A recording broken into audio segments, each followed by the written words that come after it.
বর্তমান সময়ে বেশিরভাগ মানুষই ফিটনেসের উপরে বিশেষ জোর দিচ্ছেন। কর্মব্যস্ত জীবনে শরীর চর্চার সুযোগ খুব বেশি না থাকলেও ডায়েটের ব্যাপারে কার্যত নো কম্প্রোমাইজ। আর এই যুগের ডায়েট প্ল্যানে ভালোভাবে নিজের জায়গা করে নিয়েছে চিয়া সিড। ডায়াবেটিস থেকে শুরু করে ওজন নিয়ন্ত্রণ, অনেক কিছুতেই এর উপরে ভরসা রাখতে বলছেন বিশেষজ্ঞদের একাংশ।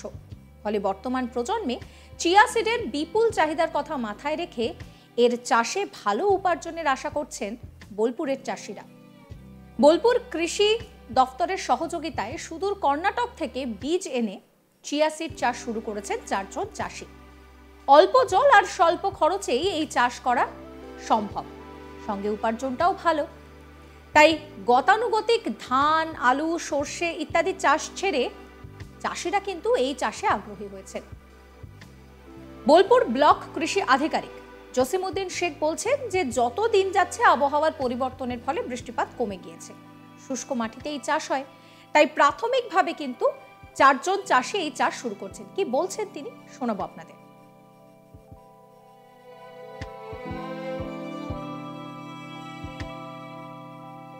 সাধারণত পুদিনা গোত্রীয় উদ্ভিদ শুষ্ক মৃত্তিকাতে এটা হয়। দিনকে দিন আবহাওয়ার পরিবর্তনের ফলে বৃষ্টিপাতও খুব কম হচ্ছে। এর পরিপ্রেক্ষিতে আমাদের বীরভূমের যে মাটি, সেই মাটিতে কম জলে উপকারী ফসল হিসাবে আমরা এই চিয়া বীজের প্রবর্তনটা আমরা করেছি।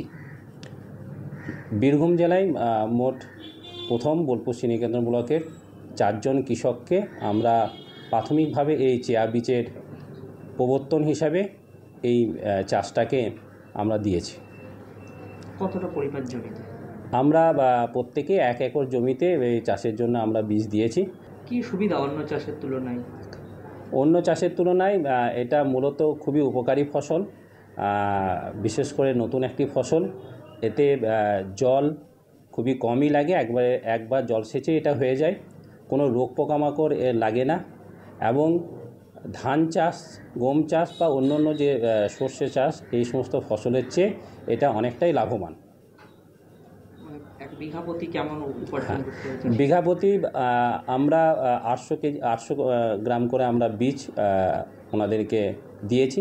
সাধারণত 1 কেজি বীজই এর পক্ষে যথেষ্ট এবং বিঘাতে 1 থেকে 1.5 কুইন্টাল মতন এর ফলন হয়। যেহেতু এটি নতুন ফসল, যেহেতু এটা চাষিরাও নতুন, তাদের কাছে যতক্ষণ পর্যন্ত চাষিদের মাঠ থেকে ফসলটা না আসছে ততক্ষণ পর্যন্ত আমরা আশা রাখছি যে এই ধরনের ফসল তাদের ফলবে। কেমন বাজার দরের? আমরা যে বাজার দেখেছি, কেজি প্রতি এটা 800 থেকে 900 টাকা কেজি এবং চাষিরাও যদি তাদের এই মুহূর্তে তাদের যে খরচা যদি দেখা যায় তাহলে 3 থেকে 4 হাজার টাকা তাদের বিঘে প্রতি খরচা এবং ফলন যদি তাদের 1 কুইন্টাল করে হয় এবং 400 টাকা করে দাম পায় তাহলে 400 × 100 40,000 টাকা, প্রায় 37,000 টাকার মতন এদের লাভ। কি কাজে লাগে এই বীজ? এই বীজ সাধারণত আমরা যে সমস্ত ডায়াবেটিস রোগীদের পক্ষে এই বীজ খুবই উপকারী। তাছাড়াও আমাদের এই কর্মব্যস্ততা না থাকার ফলে অনেকের ওজন বেড়ে যাচ্ছে, ফলে চিয়া বীজের খুবই উপকারী। তাছাড়াও বিভিন্ন ধরনের যে প্রদাহ এবং দুরারোগ্য যে রোগগুলো রয়েছে সেগুলোর ক্ষেত্রে এই চিয়া বীজ খুবই উপকার করছে এবং বিশেষ করে যে সমস্ত ডায়াবেটিসের রোগীরা আছেন তারা কিন্তু প্রতিদিনই এই চিয়া বীজটা খান এবং এটা স্যালাড হিসাবে এবং সকালবেলায় খালি পেটে, রাতের বেলায় জলে ভিজিয়ে 1 চামচ খেলে এই ধরনের উপকারগুলো পেতে পারে।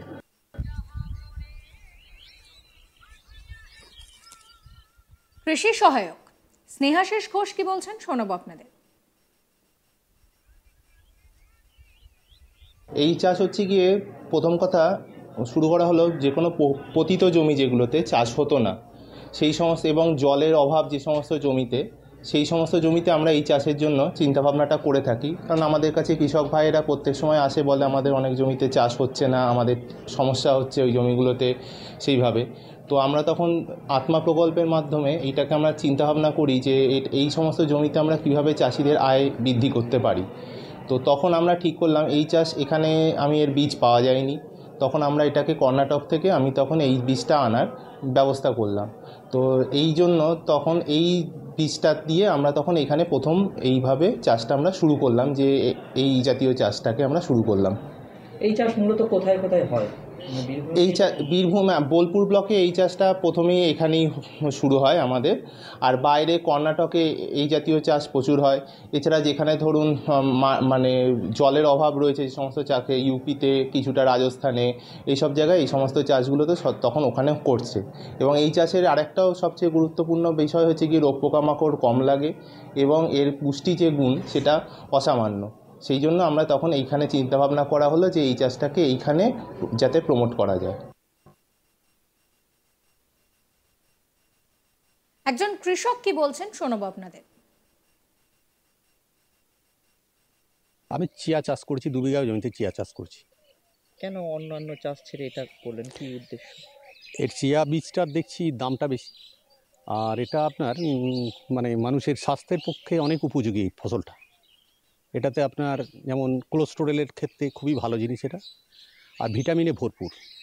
এই জন্যে আমি এটা চাষ করছি। এবার চাহিদা রয়েছে? চাহিদা আছে, বাজারে তো দেখছি চাহিদা রয়েছে। আমরা এটা প্রথম চাষ করেছি এখানে, তো সেই জন্যই করা। দামটাও ভালো। কেমন এর দাম?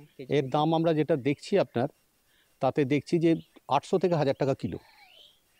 কতদিনে ফলন হয় বীজ রোপণ থেকে? এটা মনে হচ্ছে যেন 4 মাসের মধ্যে ফলনটা হবে। এটা আমি প্রথম চাষ করেছি এবার। একটু মানে চাষ করার পদ্ধতিটা যদি বলেন। এটা চাষ করার পদ্ধতি অন্য যেমন আমরা সবজি চাষ করি বা অন্যান্য ফসল চাষ করি, যেমন প্রথমে আমি মাটিতে চাষ দিয়েছি, 2টো চাষ দিয়েছি, ট্রাক্টরে চাষ দিয়েছি, তারপর এটাকে বীজটাকে ছড়িয়ে দিয়েছি। তো ছড়িয়ে দেওয়ার সাথে সাথে প্রথমে কোনো জল ফল সেচ কিছু দিতে হয়নি। বীজ কিন্তু অটোমেটিক এমনি, যেটাতে আপনার ওই কলাই জাতীয় সর্ষে বা কলাই জাতীয় যেগুলো হয়, মানে ওই জাতীয় যেগুলো ফসল রয়েছে যেগুলো হয়, সেইভাবেই এটা হয়ে যাচ্ছে, এতে কোনো সেচ লাগে না। তারপর আমি একটু কৃষি বিশেষজ্ঞদের পরামর্শ নিয়ে একটু আমি হালকা করে সেচ দিয়েছি, এই হয়ে আছে মোটামুটি। সার কী কী দিতে হয়? এনপিকে, নাইট্রোজেন, পটাশ, ফসফেট 3টেই দিয়েছেন, তার সঙ্গে আমাকে ভার্মি কম্পোস্ট দিয়েছেন। আমি 3টেই ব্যবহার করেছি। গাছের পাতাটা কেমন বা কি ফসলটা কেমন হয়? গাছের পাতাটা আপনার একটু দেখবেন, ভালো করে লক্ষ্য করবেন, একটু তিল গাছের পাতার টাইপের, একটু যেন একটু চ্যাপটা, একটু বড় একটু পাতাটা। আর ফসলটা ঠিক আপনার এই সর্ষে জাতীয় সবজি যেমন হয়, তার থেকে সর্ষের থেকে একটু ছোট বীজটা, আবার শাক জাতীয় বীজ যেটা হয় তার থেকে একটু বড়। গবাদি পশু এই গাছ খায় না? এখনো পর্যন্ত তো মাঠে আসেনি, খাচ্ছে না দেখছি এখন অবধি। তো এটা কি অন্য চাষের চেয়ে সুবিধা? অবশ্যই মনে তো হচ্ছে তাই, দেখি এবার। আপনার কেমন লাগলো এই ভিডিও অবশ্যই কমেন্ট করে জানাবেন। কমেন্ট সেকশন খোলা রয়েছে আপনাদের জন্য। সমস্ত খবরের আপডেটের জন্য আপনাদের নজর থাকুক আজ তাক বাংলায়। চ্যানেলটিকে সাবস্ক্রাইব করবেন, নোটিফিকেশনের জন্য বেল আইকনে ক্লিক করবেন। আমরা হোয়াটসঅ্যাপেও রয়েছি, ফলো করতে ভুলবেন না আজ তাক বাংলার হোয়াটসঅ্যাপ চ্যানেলও।